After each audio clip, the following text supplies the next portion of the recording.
ગાય જય માતાજી, જય શ્રી કૃષ્ણ, રાધે રાધે. તો આપણે કાયમ 9 વાગે બ્લોગ આવે છે આપણો, તો તમે બધા જોઈજો અને તમને આજે દેખાડી 9 વાગે આવી ગયા આપણો બ્લોગ જો.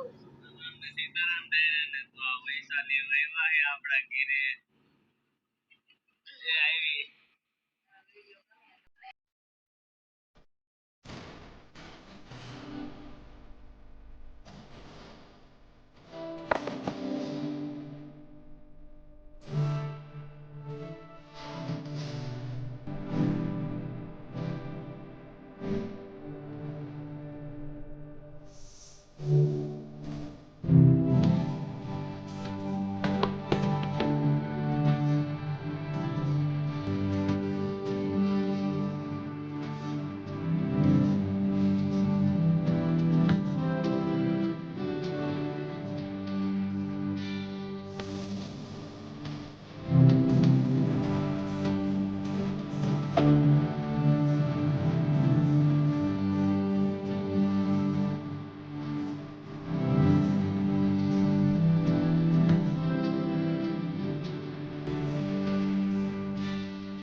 બ્લોગ તમે તો લાઈક કરજો, શેર કરજો અને સબસ્ક્રાઇબ ન કર્યું હોય તો સબસ્ક્રાઇબ કરી લેજો એટલે આપણો ડેલી બ્લોગ આવી જાય.